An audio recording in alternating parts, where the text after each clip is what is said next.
Very few. Somehow you sense when you read it the first time that there are depths to this book that rarely, if ever, emerge upon first reading. Great books are usually like that. They always reveal more on subsequent rereadings. They become clearer and at the same time profounder on each rereading. In fact, that's my definition of a great book. A great book is a book that rewards rereading, and this is one of them. It is almost certainly Lewis's greatest book. I would say it's one of the greatest novels ever written. Certainly one of the greatest novels of the 20th century. And one of the reasons it's Lewis's greatest book is that his wife helped him write it. I've written some 75 or so books, and one of them, only one of them, my publisher, when he got the book, said, "Hey, how come your style is so much better?" And the answer was, that was the one book my wife helped me write. There was some critic, I'm not sure who it was, who had labeled Lewis a male chauvinist because of his picture of Jane in That Hideous Strength, which is certainly a sympathetic picture, but it's not a deep and profound and intuitively right picture. It's the picture that a bachelor would draw.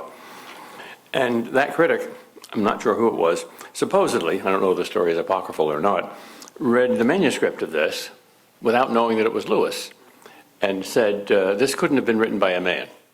This must have been written by a woman, because the psychology of Oriwell, the ugly woman who's the protagonist, couldn't possibly be understood by a man. Actually, most of Lewis's friends thought that his wife was quite ugly, although he didn't. Well, what I will do is take you a tour through this book. Instead of talking about it, I will go through it with you.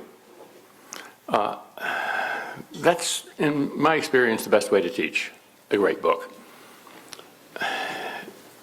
People from places like New England make silly statements about places like Texas, and any Texan knows that to understand Texas, you have to be there, you have to live there, you have to go through it, rather than just talk about it, however intelligently.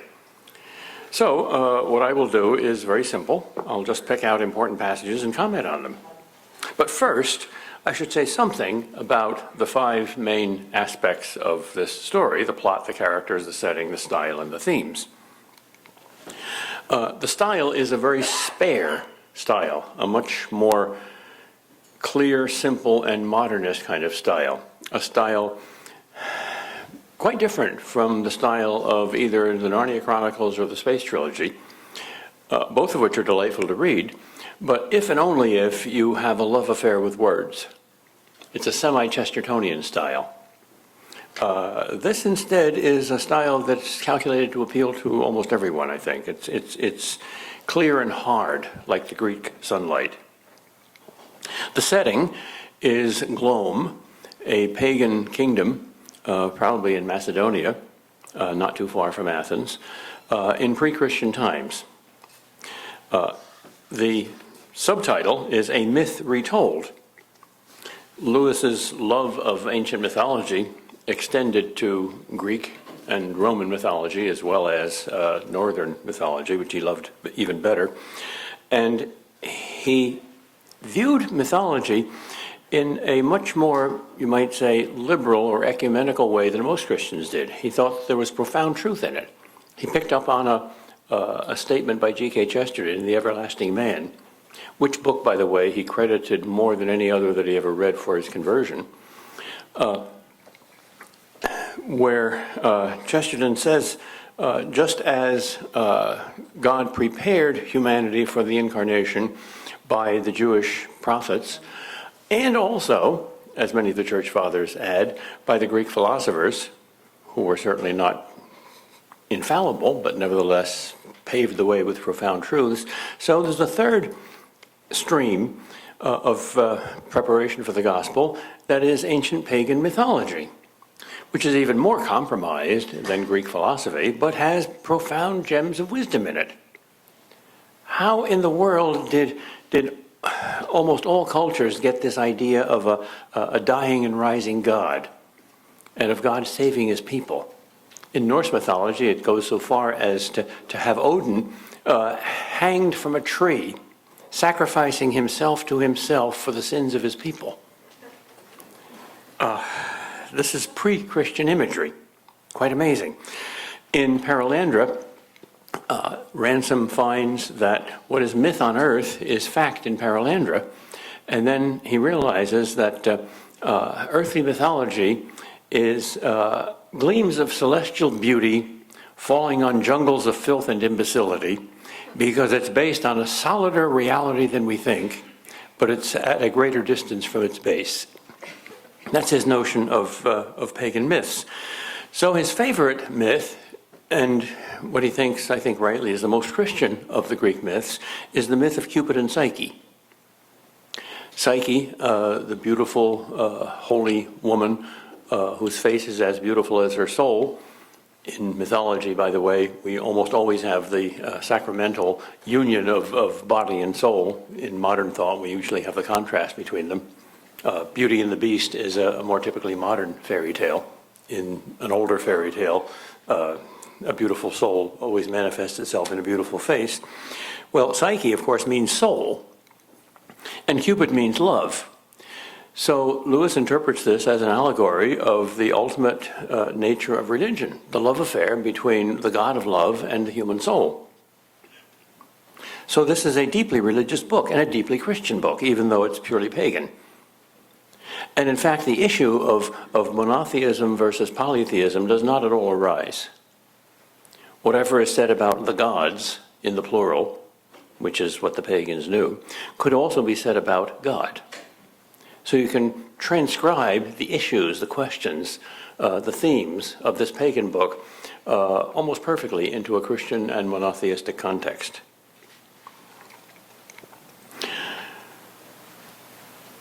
The plot and the characters will emerge as we move through the story, especially the plot, so I won't summarize the plot here.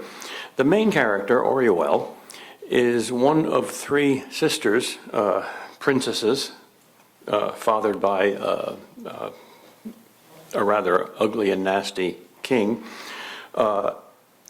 And she's sort of in the middle between her younger sister, Redival, who is very beautiful but very shallow, and her sister, Psyche, who is very beautiful in both body and soul.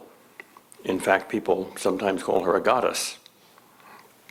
And the relationship that Orual has to all the characters defines the other characters. In other words, the reader understands each other character through Orual's eyes, therefore imperfectly. The danger and the drama of writing a book in the first person is that you do not have the truth. You do not have God's point of view. You have a fallible human being's point of view. So some things that the writer protagonist says are correct and some are incorrect. So you have to sort of play God and not only evaluate the other characters from Orual's point of view, but also evaluate Orual from your point of view. So there's that double perspective in there that adds to the drama. That's a good technique of classical drama. You get that in the book of Job. What happens to Job is seen through God's eyes and through Job's eyes, and the contrast, the vertical contrast, is the main drama there. You also get that in typical Greek drama, in Oedipus the King, for instance. What the chorus sees, what Tiresias sees, what Oedipus sees are the same events, but interpreted very differently, and you have to choose between them. Let me summarize what I think are the 6 main philosophical and theological themes in the book. And we'll see these recurring concretely in the plot. The first one is the nature of myth, the truth of myth and the falsehood of myth. The Greek myth of Cupid and Psyche, as we have it, is a version of this story. In fact, Lewis calls this story a myth retold. It is, in a broad sense, an allegory.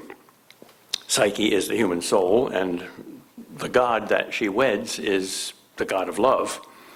But it's not an allegory so much as a symbolism. It has reverberations. It doesn't have just one meaning, it has many. So the truth in mythology is one theme.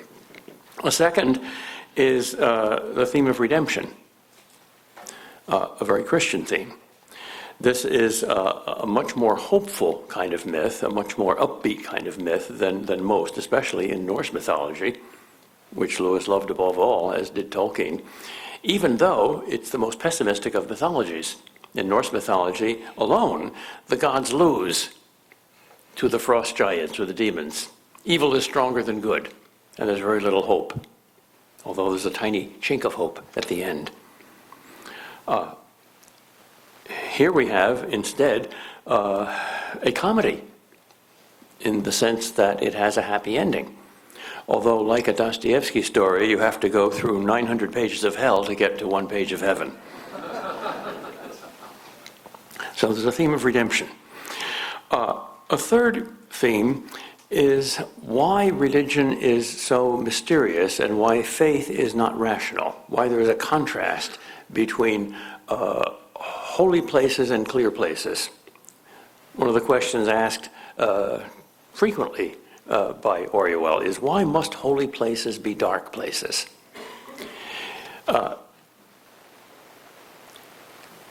If there were no dark places in religion, you wouldn't need faith, you just need reason.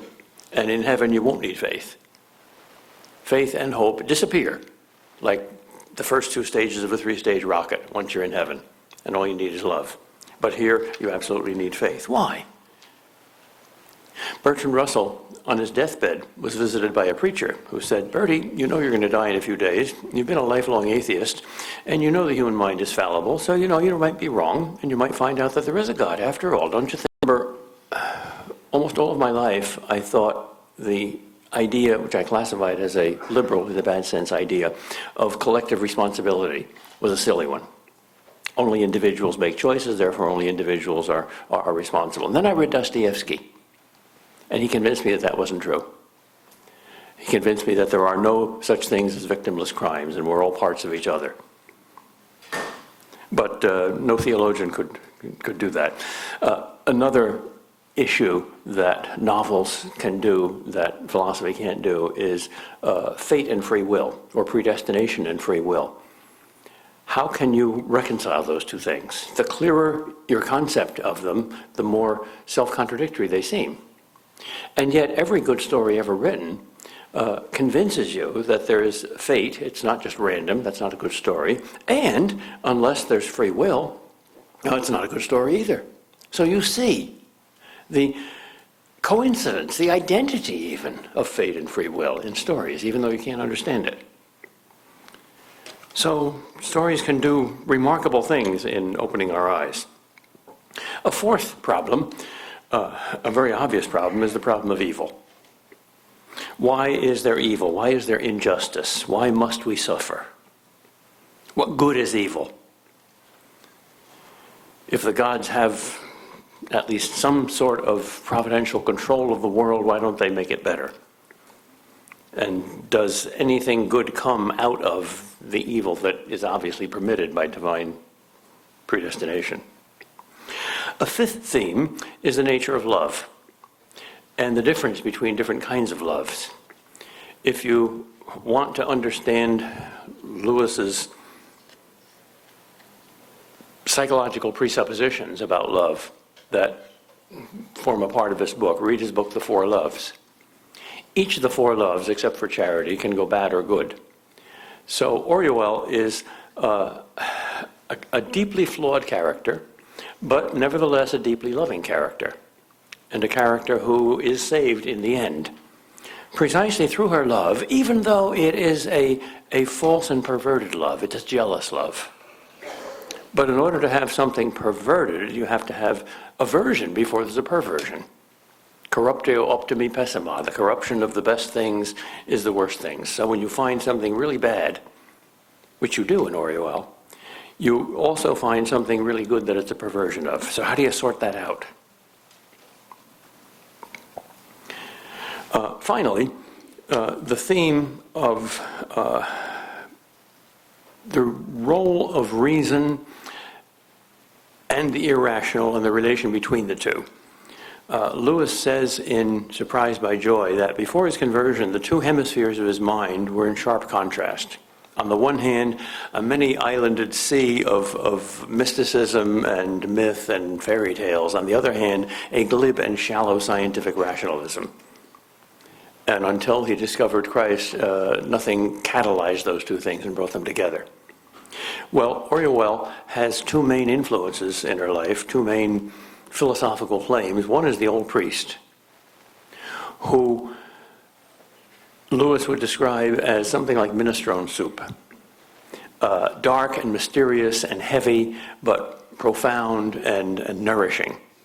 And then there is a philosopher named the fox, who was a slave who was captured in war, and his life was spared because he surrendered. And he is the teacher of both Orihuel and Psyche. And he's a good man and a reasonable man, but he's only a philosopher. At first I thought he was a disciple of Socrates, but I came to discover that he's really a Stoic. Stoic philosophers are rather strange because they almost always are highly moral, highly honorable, highly honest, and highly trustable. And at the same time, not only do they suppress their emotions, but they are suspicious of instinct and emotion and even of love. So the fox versus the priest symbolizes the rational versus, I might say, the romantic or the mystical. How can you get those two things together?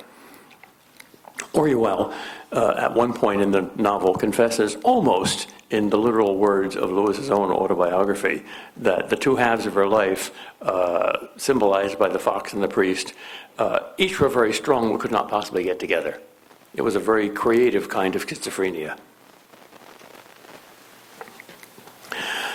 All right, with those themes in mind, let's just look at some of the events. The first event is similar to the one that precipitates the drama of Oedipus the King, which Aristotle says is the greatest drama ever written, and which many critics today say is still the greatest drama ever written, over 2,000 years later. That's a reasonable opinion. I would rank Hamlet even above Oedipus the King, but that's certainly up there. Interesting that in so many fields other than science, the ancients are profounder than the moderns. Has there ever been a philosopher who writes better than Plato? No. Why? He's the first philosopher whose complete books we have.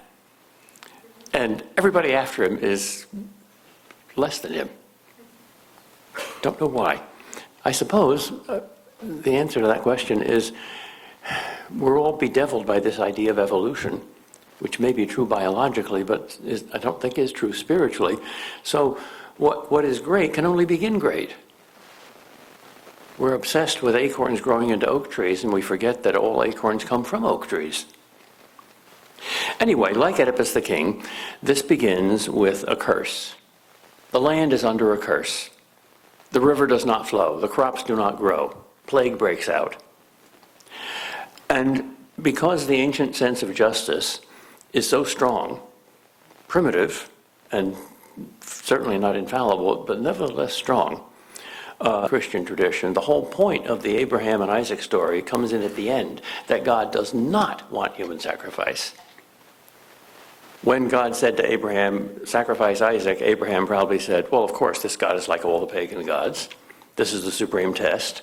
Of course there's human sacrifice. Too bad it has to come on me, but okay, here we go. And the real surprise is not that God apparently wanted it, but that at the end God says, I forbid it. I'm going to establish a new religion in which, because man is made in my own image, a uniquely Jewish idea, by the way, no pagan has that notion, because man is made in my image, he is sacred. Human life is sacred. No human sacrifice. Instead, you sacrifice animals. If you took a time machine and went back to the temple in Jesus' day or earlier, you'd think you were in a butcher shop, because the main business there was the sacrifice of animals. But this won't work. The king offers the priest any number of animals, and the priest says, bulls and rams and goats will not win Ungut's favor. Ungut is the god of gloam. And she's very mysterious and apparently very ugly, and she's symbolized by a black faceless stone. But she's real and powerful and formidable. So you have to sacrifice to Ungut. Bulls and rams and goats will not win Ungut's favor while the land is impure, said the priest. I have served Ungut these 63 years, and I have learned one thing for certain. Her anger never comes upon us without cause, and it never ceases without expiation. Most modern people do not understand sacrifice. And they see ancient religions as simply crude and primitive because they waste things. They pour out the wine and they sacrifice animals and people don't eat them, but they're given to the gods. Well, how silly. Not at all. The essence of all religion is sacrifice. At the heart of Christianity, we have the supreme sacrifice of the most precious victim. It's not rational. Holy places are not lay places, they're dark places. Ungut will be avenged, says the priest. It's not a bull or a ram that quiets her now. You mean she wants a man, says the king? Yes, said the priest, or a woman.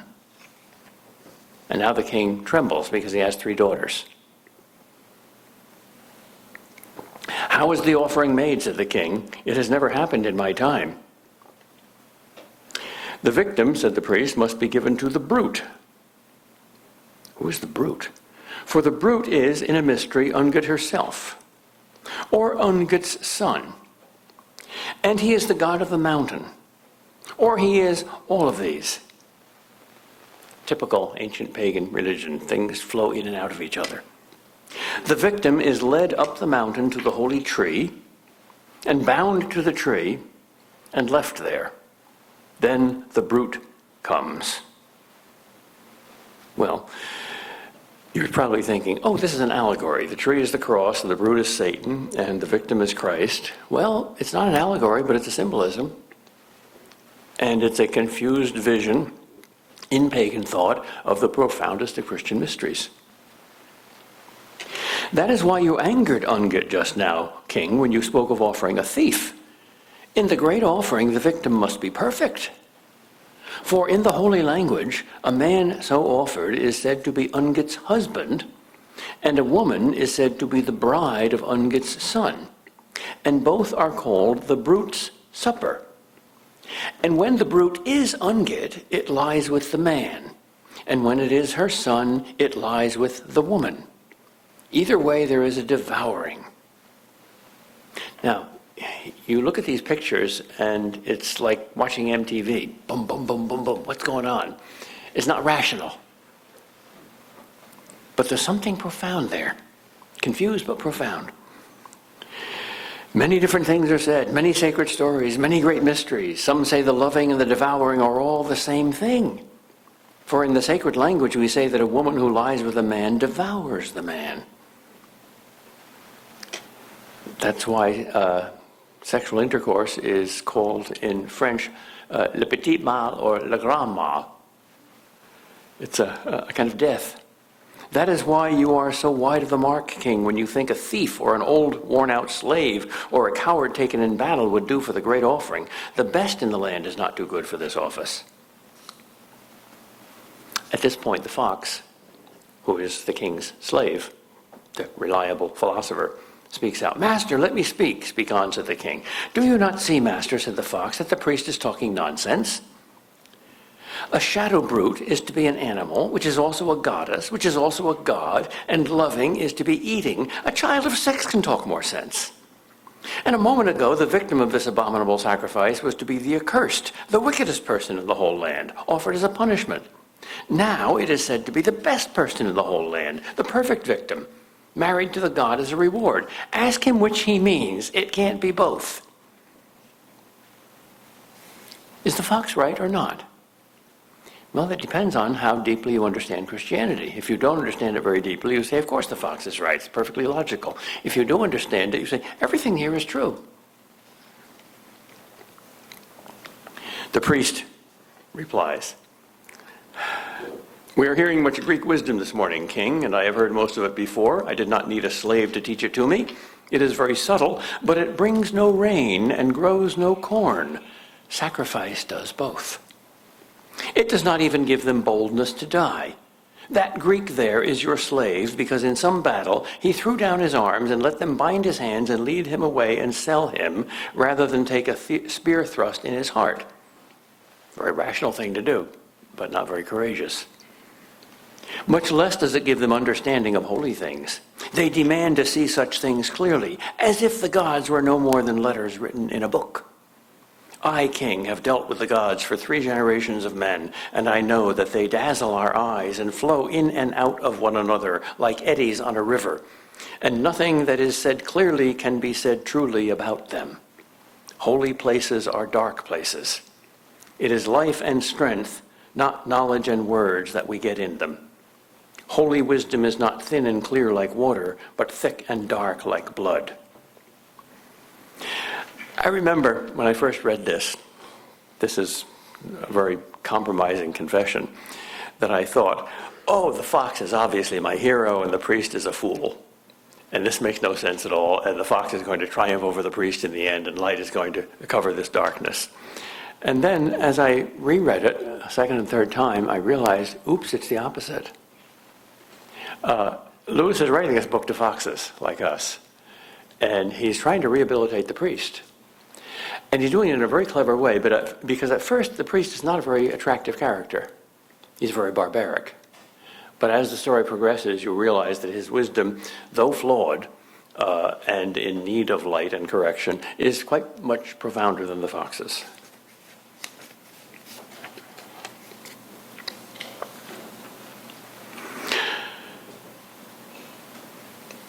Oruel realizes at this point that since the victim must be perfect, that's going to be Psyche, the most beautiful and pure person in the kingdom. And she loves Psyche, truly, truly does love Psyche, more than anyone else in the world.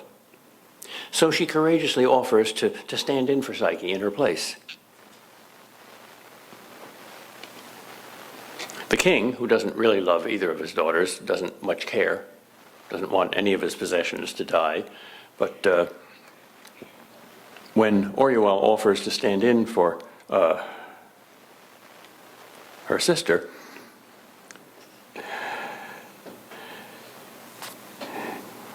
she says, "Father, it is fit that one should die for the people. Give me to the brute instead of Istra." Istra is another name for Psyche. The king, without a word, came up to me, took me by the wrist, and led me the whole length of the room to where his great mirror hung. He stood before me, and we saw our 2 selves side by side. "Ungit asked for the best in the land as her son's bride," he said, "and you'd give her that?" Oruel is very ugly, almost spectacularly ugly. And her ugliness of face, number 1, symbolizes an ugliness in her soul, and number 2 is nevertheless redeemable, and number 3 is going to be the very agent of her redemption. Her sister Psyche speaks to the priest privately and comes back to Oruel, and now she's calm. She realizes that she has to die, and she says something that Oruel doesn't understand. "The priest has been with me, Oruel. I never knew him before. He is not what the fox thinks he is. Do you know, sister, I've come to feel more and more that the fox doesn't have the whole truth. Oh, he has much of it. It would be dark as a dungeon within me but for his teaching. Yet, I can't say it properly. He calls the whole world a city. He's a cosmopolitan, which literally means the cosmos, the whole universe is your city. Yes, but what's the city built on? There's earth beneath. And what's outside the city walls? Doesn't all the food come from there, as well as all the dangers? Things growing and rotting, strengthening and poisoning, things shining wet, in one way more like the house of Ungit." "Yes, Ungit," said I. "Doesn't the whole land smell of her? Do you and I need to flatter gods anymore? They're tearing us apart. How shall I bear it? What worse can they do? Of course the fox is wrong. He knows nothing about Ungit. He thought too well of the world. He thought there were no gods. Or else, the fool, that the gods were better than men. It never entered his mind, he was too good, to believe that the gods are real and viler than the vilest men. Well, that's better than atheism. To believe there are gods who are evil. At least that's to believe there are gods and that there's a struggle between good and evil that goes all the way up or all the way down.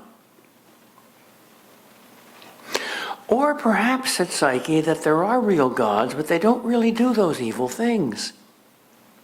Might it not be that those things that seem so evil are not what they seem to be? What if I am indeed to marry a god? This makes Oriol even angrier, because although she does not admit it, her love of Psyche is the whole meaning of her life, and she is jealous. Oh, said Psyche, I see. You think the brute devours the offering. Well, I suppose I think so myself. Anyway, it means death, Oriol. You didn't think I was such a child as not to know that. How can I be the ransom for all of Glome unless I die? And if I am to go to the god, of course it must be through death. That way, even what is strangest in the holy sayings may be true. To be eaten and to be married to the god might not be so different. There must be much that neither the priest nor the fox knows. When she says to be eaten, she's not just thinking of her body, because the ancients didn't usually have, except for the Platonists, a clear distinction between the body and the soul. So this is a profoundly mystical truth. Our ultimate destiny, I wailed, cruel, cruel, is it nothing to you that you will leave me here alone, Psyche? Did you ever love me at all? You see the childish jealousy coming out here. Love you? Why, Maya, that's her pet name. Maya, what have I ever had to love save you and the fox? But to lose you, Maya, and to lose the fox, and to lose one's maidenhead, and to bear a child, these are all deaths. Indeed, Oriol, I am not sure that this death which I go to is not the best of all.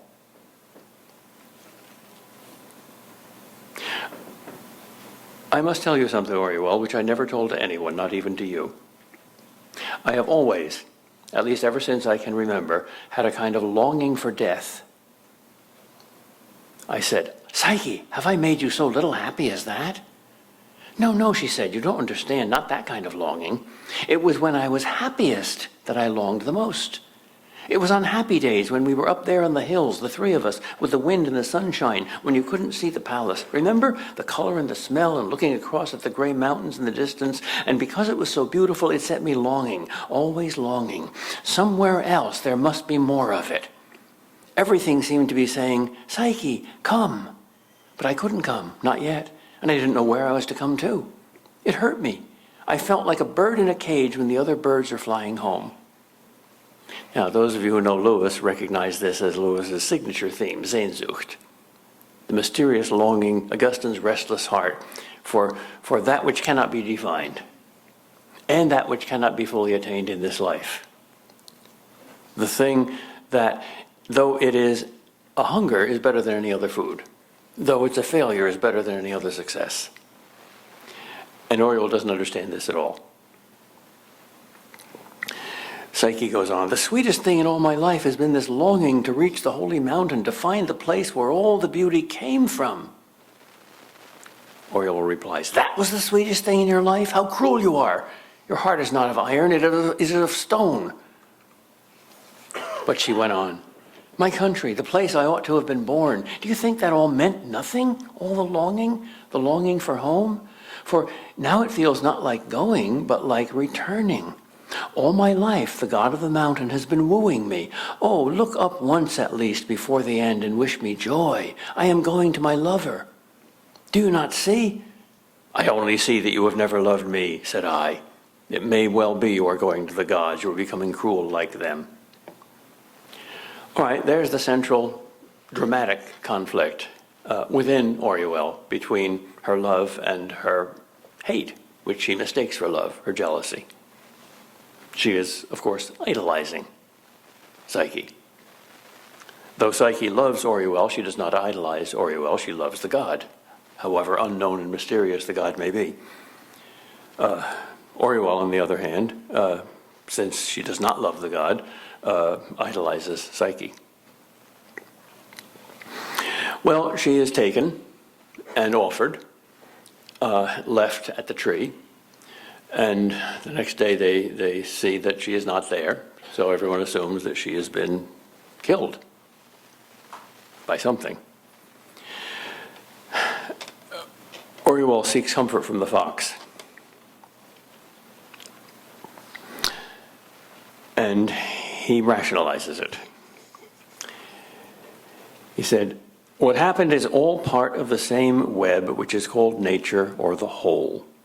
That southwest wind came over 1,000 miles of sea and land. The weather of the whole world would have had to have been different from the beginning if that wind was not to blow. It's all one web. You can't pick threads out nor put them in. This is fate. This is necessity. That's his philosophy. But since he loved Psyche, after he gives this philosophy, he weeps. Then his love got the better of his philosophy, and he pulled his mantle over his head, and still weeping left me. When he came back next day, he said, you saw yesterday how little progress I have made in philosophy. Now it's just the opposite. One of the most impressive things that this world has ever seen were the very tears of God. What does God think about our sufferings? Read the shortest verse in the Bible. Jesus wept. Well, Oriol has to find out what happened to Psyche. So she goes to the forbidden place, the holy valley, taking along her trusted friend, the warrior Bardia, who is forbidden to and afraid to enter the holy place. And there they see Psyche, standing just across a little river, where they can almost touch her. And Oriol can cross the river because she's a princess, Bardia can't. So this looks like, the tragedy becomes a happy ending, and we're only not even halfway through the story. What happens? Psyche tells Oriol what happened. The god came out of the wind, and I saw him. Saw whom? The west wind. Saw it? Not it, him. The god of the wind. West wind himself. Psyche, were you awake or were you dreaming? Oh, this was no dream. One can't dream things like that, because one's never seen things like that. He was in human shape, but you couldn't mistake him for a mere man. Oh, sister, you'd understand if you'd only seen him. How can I make you understand? You've seen lepers? Well, of course. Well, you know how healthy people look next to a leper? You mean healthier, ruddier than ever. Yes, now, we, beside the gods, are like lepers beside us. You mean the god was so red and ruddy? She laughed and clapped her hands. Oh, it's no use, she said. I've not have given you the idea of it at all. Never mind. You shall see the god for yourself, Oriol. It must be so. I'll make it so. There must be a way. Look, this may help you. When I saw west wind, I was neither glad nor afraid. I felt ashamed. Ashamed? What of, Psyche? They hadn't stripped her naked. No, Maya, ashamed of looking like a mortal. Ashamed of being a mortal. But how could you help that? Don't you think the things people are most ashamed of are the things they can't help? I thought of my own ugliness and said nothing. And then the god brought me into his house. You could see it was a god's house at once. I don't mean a temple where a god is worshipped. I mean a god's house where he lives. I would not for any wealth have dared to gone into it, but I had to, Oriol, for there came a voice, sweet, oh, sweeter than any music, yet my hair rose up at it too. Do you know, Oriol, what it said? It said, enter your house. Yes, it called it my house. Enter, Psyche, bride of the god. Psyche, said I, leaping up, I can't bear this any longer. You've told me so many wonders. If this is all true, I've been wrong all my life. That's a very hard thing to admit. The W word. If any of you are fans of old TV sitcoms, remember the Happy Days episode where Fonzie, who's very cool, has to admit that he was wrong to Ralph Mouth, who's a real nerd. Ralph, I can't say that word, it's not cool. Can't get it out. That's one of Oriol's biggest problems. Everything has to be begun over again. Psyche, is it true? You're not playing a game with me? Show me your palace. Of course I will, she said, rising. Let us go in. And don't be afraid, whatever you see or hear. Is it far from here, said I. She gave me a quick, astonished look. Far to where, she said. To the palace, to this God's house. Perhaps you have seen a lost child in a crowd run up to a woman whom it takes for its mother, and how the woman turns round and shows the face of a stranger, and then that look in the child's eyes, silent for a moment before it begins to cry. Psyche's face was like that, checked, blank. Happy assurance suddenly dashed to pieces. Oriol, she said, trembling, what do you mean? Mean, said I, where is the palace?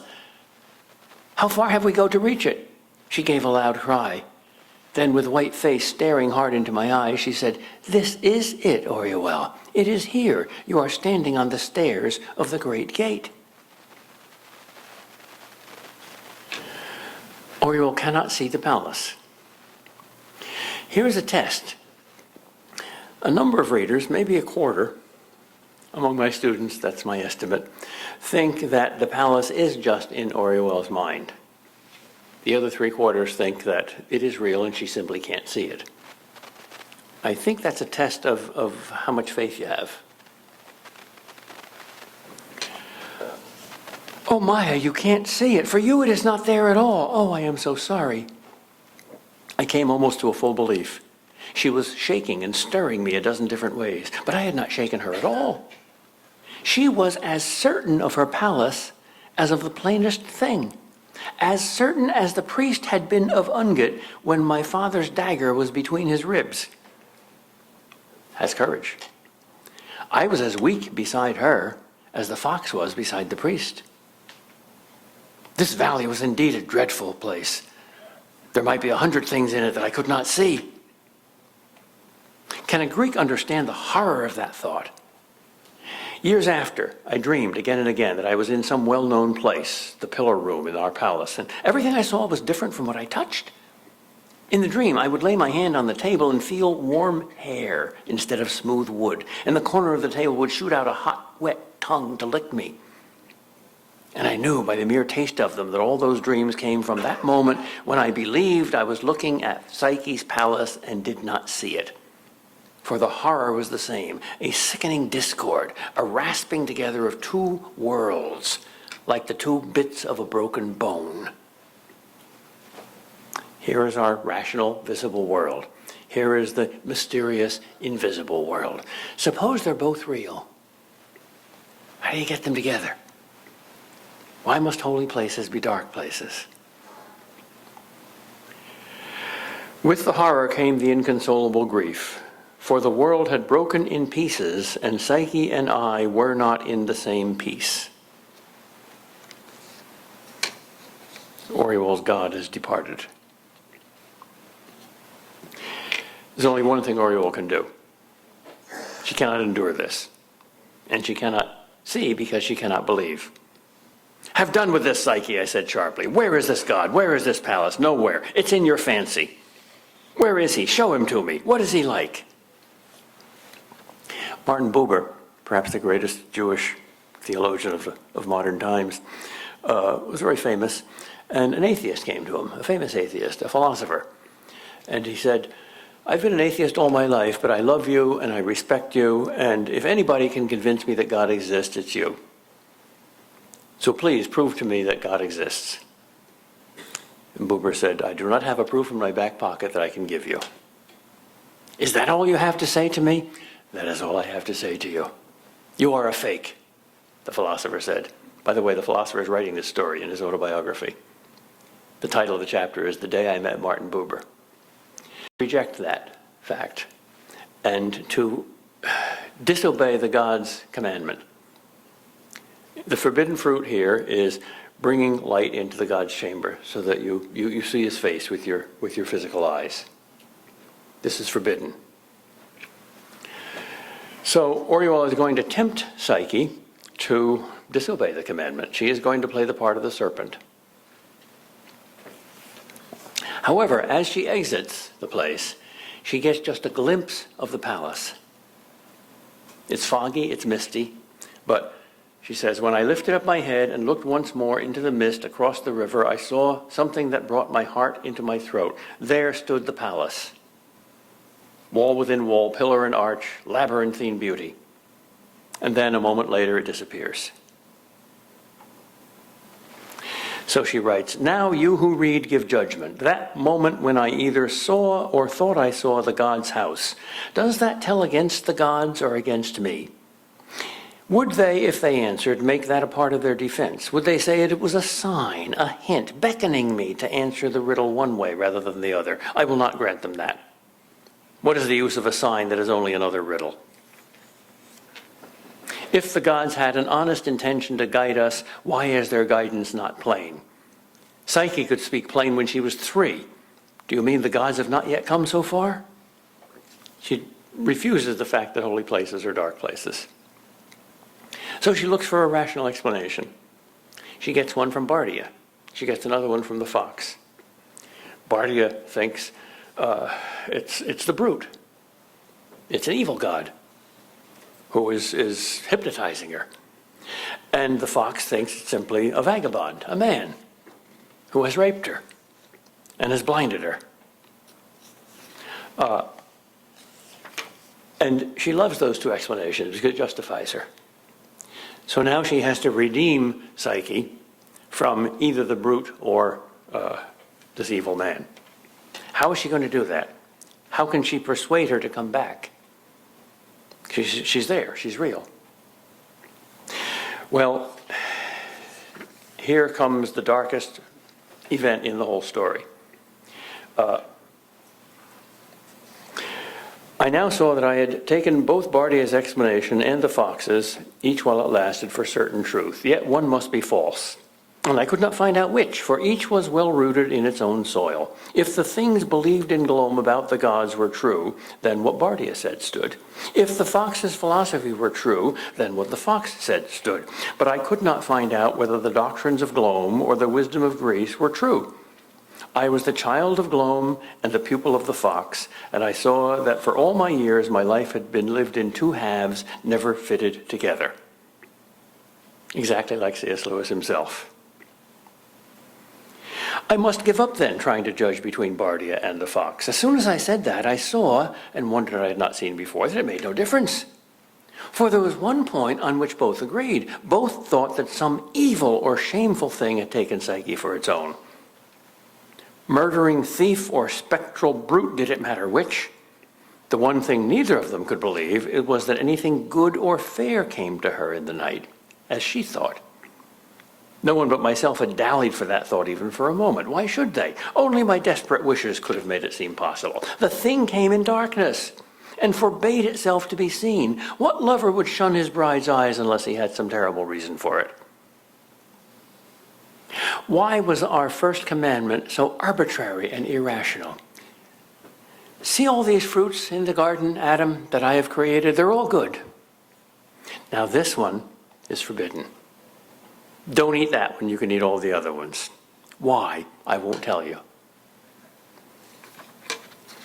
Totally arbitrary. Why does life have to be arbitrary? To make room for faith. If God had said, don't eat this one because there's a worm in it, Adam would have said, oh, well, I hate worms, so I'll do that. I don't need God. But God didn't give a reason. Just trust me. When Romeo asks Juliet to elope with him, he doesn't come armed with a battery of philosophers and lawyers and scientists. He says, leap, jump, trust me. Well, if you're so sure of your God, Psyche, you will not refuse to put him to the test. What test? I need none myself. Look, I have brought a lamp and some oil. Here they are. I set them down beside her. Wait until he sleeps, then look. I cannot do that. Ah, see, you will abide no test. Why? Because you're not sure yourself. If you were, you would be eager to do it. If he is, as you say, a god, one glimpse will set all our doubts at rest. What you call our dark thoughts will be put to flight, but you daren't do it. Oh, Oriol, what evil you think. The reason I cannot look at him, least of all by such trickery, is that he has forbidden me. I can think of only one reason for such a forbidding, and only one reason for your obeying it. Well then, Oriol, you know very little about love. He is a god. He has good grounds for what he does. How should I know of them? I am only his simple Psyche. An end must be made of this, I said. You shall do it. Psyche, I command you. Dear Maya, my duty is no longer to you. Then my life shall end with it, said I. I flung back my cloak, thrust out my bare left arm, and stuck my dagger into my arm till the point pricked out on the other side. Maya, what did you do that for? To show you I'm in earnest, girl. Listen, you have driven me to desperate courses. I give you your choice. Swear on the edge of my dagger, with my blood still wet on it, that you will this very night do as I have commanded you, or else I will kill first you and then myself. Oriol, said she, queen-like, raising her head, you might have spared the threat of killing me. All your power over me lies in the other. Then swear, girl. You never knew me to break my oath. Another test, an ethical test here, is in Psyche's accepting of Oriol's test in order to save Oriol's life. Is she doing the right thing or the wrong thing? She's deliberately disobeying her God in order to save the life of Oriol, and probably the eternal soul of Oriol, because Oriol will commit suicide otherwise. This is an almost insoluble moral dilemma. And rationally, there's no answer to it. At least no clear answer. But instinctively, there is a very clear answer. She has to save Oriol because she loves her. You are indeed teaching me about kinds of love I did not know, sister. It is like looking into a deep pit. I am not sure whether I like your kind of love better than hatred. Oh, Oriol, to take my love for you, because you know it goes down to my very roots, and cannot be diminished by any other newer love, and then to make of that a tool, a weapon, a thing of policy and mastery, an instrument of torture. I think I never knew you. Whatever comes after this, something that was between us dies today. So she swears, and she brings the light into the god's chamber to save Oriol, and the god departs, apparently forever.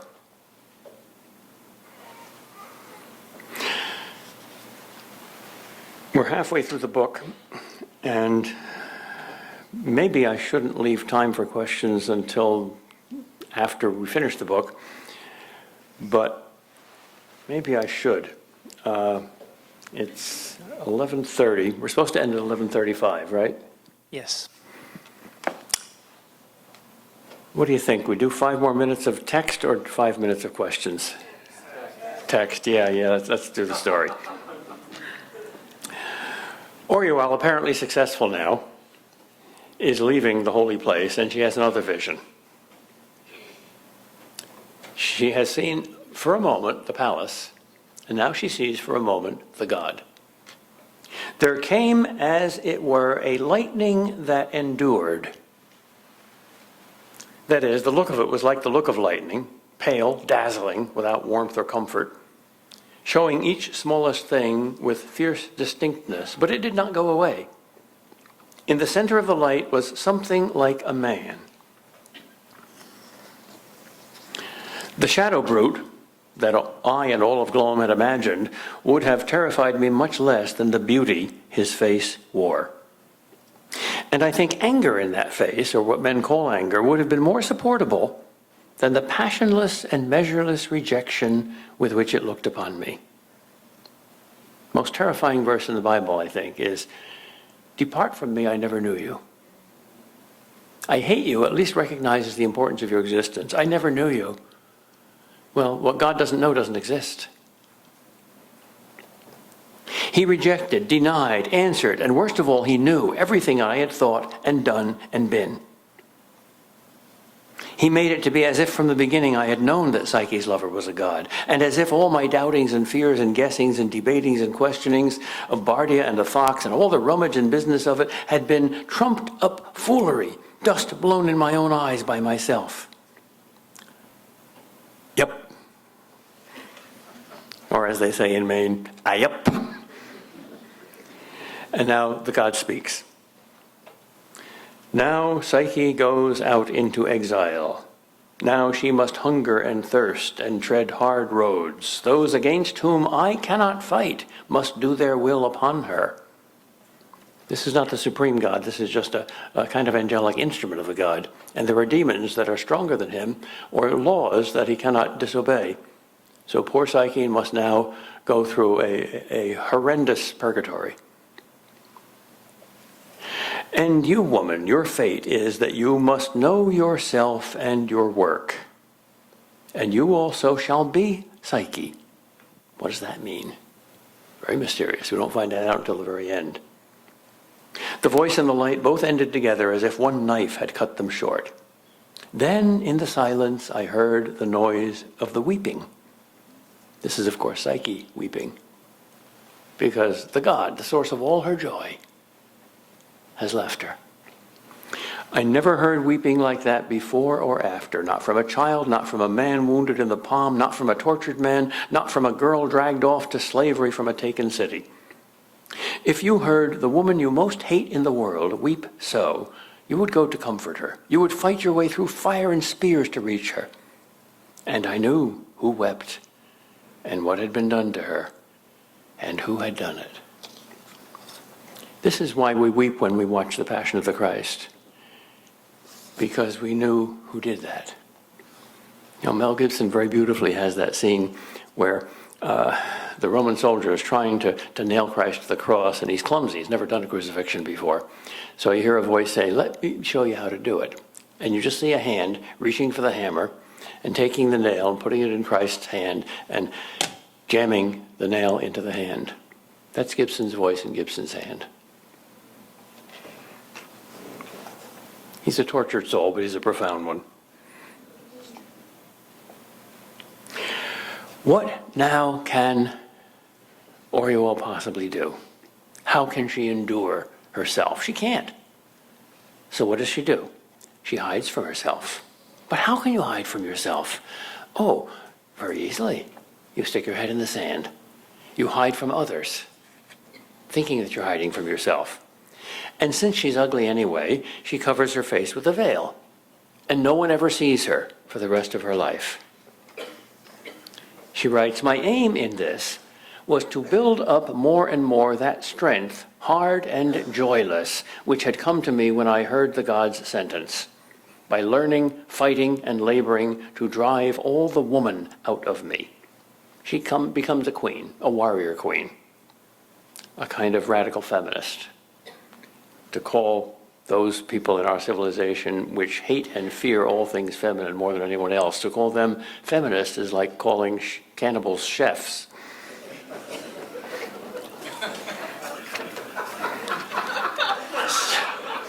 So that's Orual.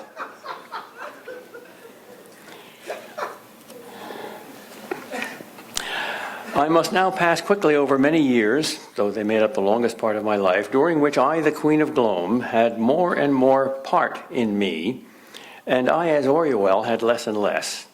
I, the Queen, had locked up Orual and laid her asleep as best I could somewhere deep down inside me, and she lay curled there. It was like being with child, but reversed. The thing I carried in me grew slowly smaller and less alive, because that little baby hurts. My second strength lay in my veil. I could never have believed, till I had proof of it, what it would do for me.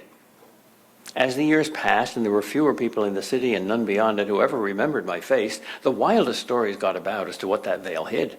No one believed it was anything so common as the face of an ugly woman. Some said, nearly all the younger women said, it was a frightful face, beyond endurance, a pig's face, a bear's face, a cat's or an elephant's face. The best story was that I had no face at all. If you stripped off my veil, you'd find emptiness. That's almost true. Do you remember that scene in the third movie in The Lord of the Rings? This is only in the restored director's cut, where Gandalf confronts the Lord of the Nazgul at the gates of Gondor. And apparently this is the end. And the monster brute pulls back his helm, and you can see his face, and there's no face there. There's just emptiness. And there's a little light burning from an infinite distance. Just imagine tomorrow morning you woke up and you went into the bathroom to shave or put on makeup, and you looked in the mirror and there was simply a wall of flesh. Well, in a sense, that's what's happening. That's a kind of foretaste of hell, according to Lewis. It's not a human being who goes to hell. It's what was once a human being. So Oriole is on her road to hell. She's not there yet. She's going to be redeemed. But this is much more terrifying than mere external stuff, special effects. I think we should stop at this point because I'm 3/4 of the way through, but almost half the stuff is in the last quarter of the book. So I hope I've titillated you enough for you to come back. Thank you, Dr. Kreeft.